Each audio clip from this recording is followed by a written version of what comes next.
episode of Surviving the Survivor. We bring you the best guests in all of true crime. Don't forget to subscribe and smash that like button. Here's your host, Emmy Award-winning broadcaster, Joel Waldman. What's up, STS Nation? Welcome to another episode of Surviving the Survivor. It is the podcast that promises to bring you the very best guests in all of true crime. Outside of local Miami media, it appears we're one of the only media entities that are covering the Alexander brothers' ongoing legal battles. Of course, they are three brothers out of four here in the Miami area, three accused with some of the most horrific and heinous SA crimes, R crimes, can't say it on YouTube. And today, what could only happen, I believe, in Miami just happened. There was a hearing scheduled for 1:30 p.m.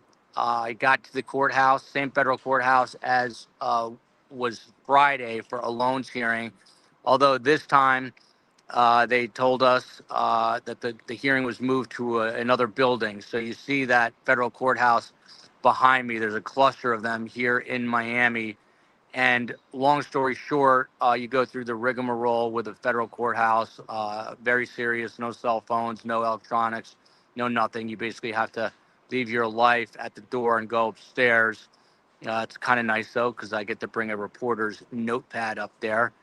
Get upstairs, see the other members of the media, and very quickly find out that the hearing is postponed until tomorrow at 3:30 p.m. Eastern Time. The reason, this is the Miami parts. Oren Alexander was accidentally sent up to New York. Where he is on this journey, we do not know. Judge Torres is the judge who is presiding today over this.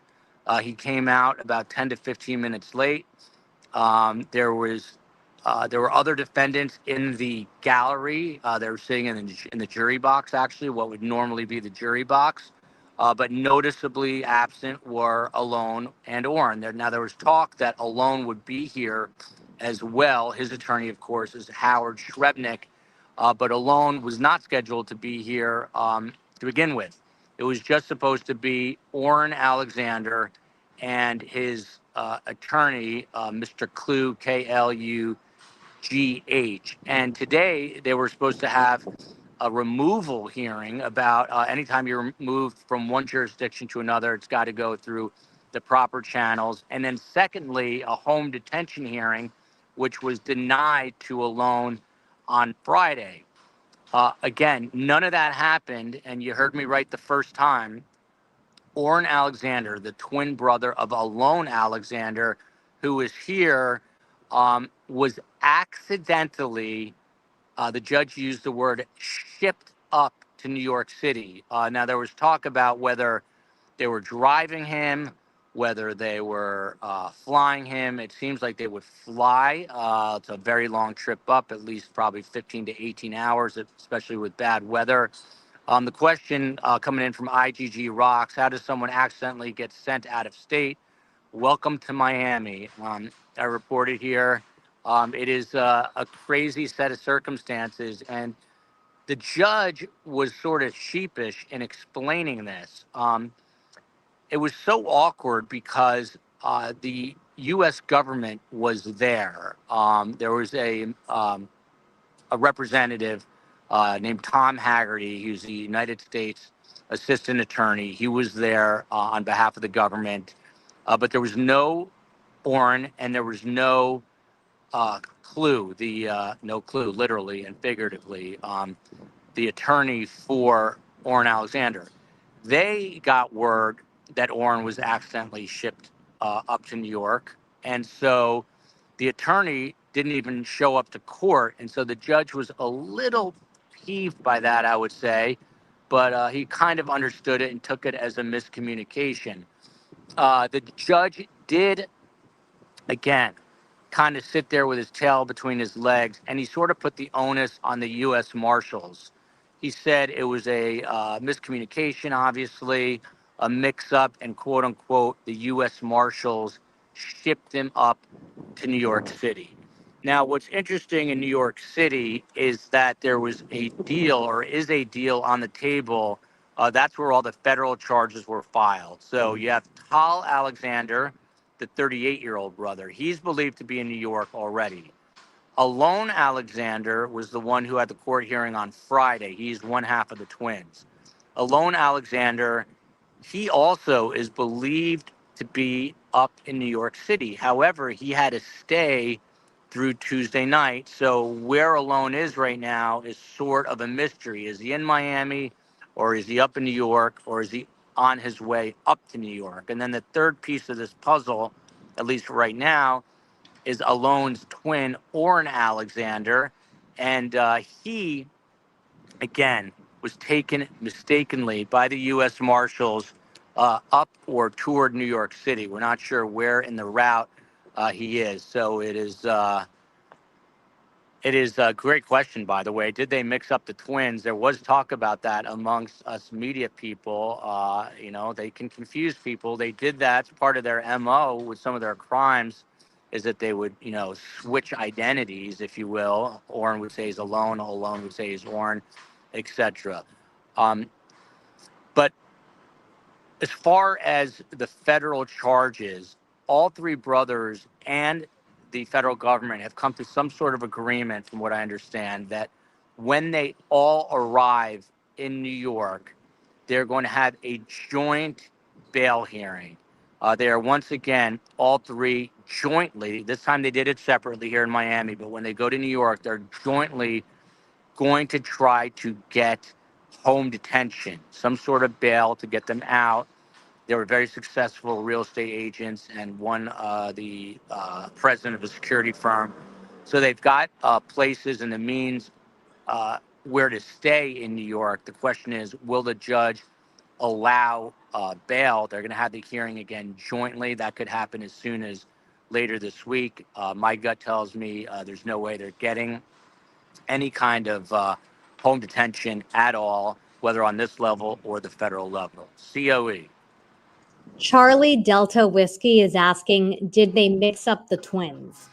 Yeah, I saw that. Thank you, Charlie Delta Whiskey. The short answer is nobody knows. The long answer is maybe. No one, the federal government, these federal cases, it's much harder to get information.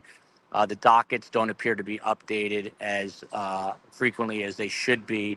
A couple of other members of the media tell me that Alone is still, uh, per court records, is still here in Miami, but that Oren, again, whose hearing was supposed to be today, was accidentally shipped up. So this guy, Tom Haggerty, who's the assistant U.S. attorney representing the federal government today, he was kind of just dismayed. He was just there to say, hey, I'm here with the federal government. I have no idea what's going on. I guess let's try this again tomorrow. So that's what's going to happen. They're going to have another hearing here. Again, Oren Alexander being turned around, whether he flew or drove, we do not know. Took some sort of prison transport. We do not know.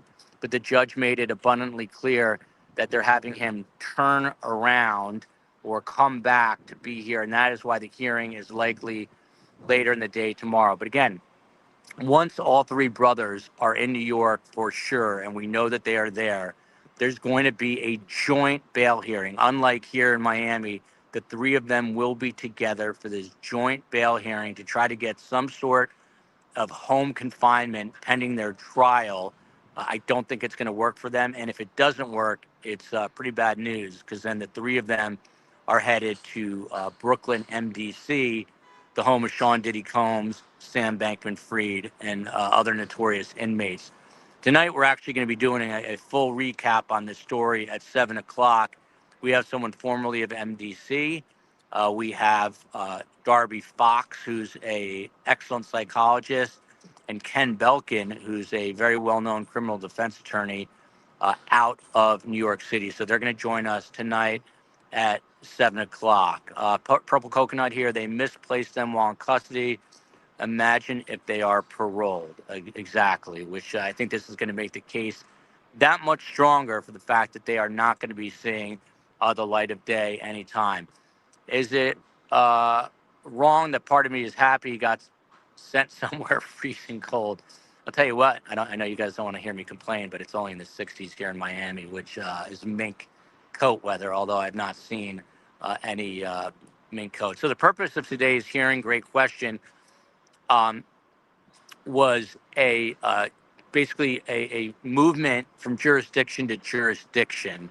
So a removal hearing to remove them from this jurisdiction in South Florida up to the Southern District of New York. That was part one. And then the second part of today's hearing was to see if Oren could work out some sort of bail agreement to get him home detention.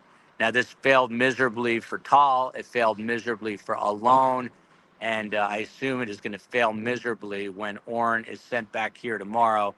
Imagine that life. One day you're jet setting, you're going off to all fancy parts of the world to hang out with beautiful women and then do allegedly horrible things to them. And then the next week you're being flown to New York to go to the Metropolitan Detention Center, only to be turned around because there was a screw up within the court system. Again, the Judge Torres, putting this on the backs of the U.S. Marshals. Now, there's a fourth person right now who's actually on home detention, and that is Ohad Fisherman. He is the fourth uh, um, defendant in this case. He only faces state charges, and Miami is so backlogged with their filings that it appears Ohad Fisherman will not appear in court here in Miami until September. So now it is January. He won't be back in court until September.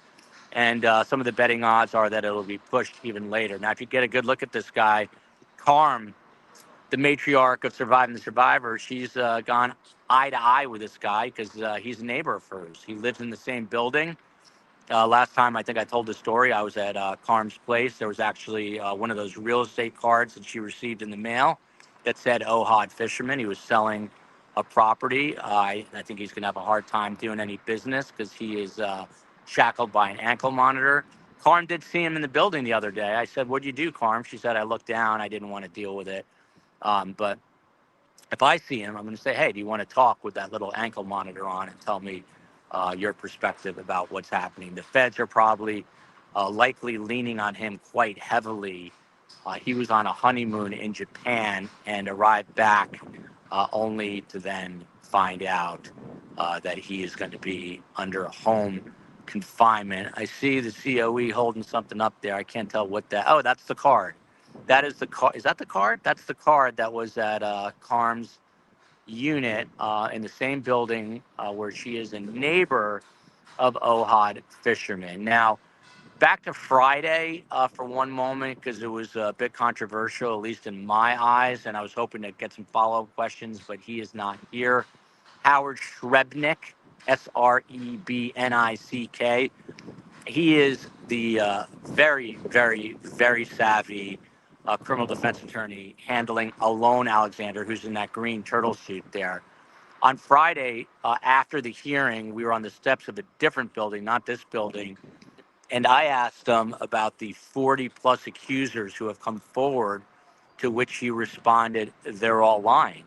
And then another reporter followed up from, I believe it was Univision, with a follow-up question, basically saying, "Did I just hear you correctly? Are you saying that every woman who has come forward," and they're coming forward from different states, different cities, different times, and he said, and I quote, she said, "Are you saying they're all lying?" And his response, and I quote, was, "Every single one." Implying that every single person who's accusing these three brothers of these horrific crimes, that they're all lying. He said it's all a money grab, and was citing some new Florida law where you can get money from defendants like this, which is, to me, I was incredulous to hear that, especially from a very well-known, very savvy criminal defense attorney to throw the accusers under the bus. It's his job, obviously, to get justice for his client, but there are better ways to have gone around it. Simply saying my client is innocent. Not that they're all lying, but just my clients are innocent. But he chose that route, and I think it's going to come back to bite him in the behind. That's the day that wasn't, that was supposed to be. They won't keep them in the same jail, at least where they could speak to each other, both available to at least Zoom. Yeah, in New York, they are apparently all supposed to be at MDC, but that's a great question. Um, they will have to keep them separated because you don't want the three brothers colluding and coming up with a story while they're in that system. Maybe they send one or two to Rikers. That's a possibility. We just did a show recently on the incredibly horrific conditions on Rikers Island. So, but you do hideous things, you go to hideous places. They are, of course, presumed innocent until convicted in a court of law. And these guys have their backs against the wall because the federal conviction rate is at 98%. 98%. And as wealthy as these people are, they do not have the pockets, the deep pockets of the federal government. And the federal government moves quickly. So this trial could happen as soon as the spring, which is what they're aiming for. It seems quite tough, but it is possible. So this is the scene in front of the courthouse. All the media has dispersed. It is important to note that even the Alexander's parents and friends, wives who've been coming to the other hearings, none of them were here. So they obviously got word about this mix-up. The headline, once again, is that the hearing set today at 1:30 p.m. at the federal courthouse in Miami for Oren Alexander, one of three prominent brothers who are accused of hideous crimes. He was Oren Alexander, accidentally, per the judge, shipped up to New York City. Bit of a mix-up with the U.S. Marshals, to put it lightly, and so he is being turned around and sent back to Miami to have this hearing tomorrow at 3:30. I will try to read this final question. They will, yeah, this is it. This question was up, and they will likely separate them. We're going to do a full recap tonight at 7 o'clock Eastern Time. We've got a great panel. We've got someone formerly of MDC Brooklyn. We have Darby Fox, a psychologist, and again, Ken Belkin, who is a formidable criminal defense attorney out of the great state of New York. COE, I'll let you roll. Joel, Yes, ma'am. did they mention whether they're going to send him back today or tomorrow? He's on his way back immediately. That's what they said. Now, whether he's flying or driving, we don't know. It's a huge screw up, obviously, internally. It's embarrassing for Miami. It's embarrassing for the Southern District here in South Florida. The whole thing is an embarrassment. And again, these guys are twins, and they were able to confuse women, allegedly. So now they're confusing possibly the court system, the federal system, and so everyone's got to get their ducks in a row. But the judge made it very clear that he has already been turned around. Whether he was flown up or driven up, we don't know. He could be at south of the border, that little rest stop, I think between North and South Carolina, heading back here right now. Any other questions, COE or STS? That's it. Tell them what time the show is at, and then I will hit the outro for you. The show tonight is 7 p.m. Eastern Standard Time. Yours truly is heading back to global headquarters from downtown Miami. Love you, America. Love you, the U.S. justice system, even though sometimes you send the wrong defendant back up to New York. We'll have much more tonight, 7 o'clock Eastern Time. See you then.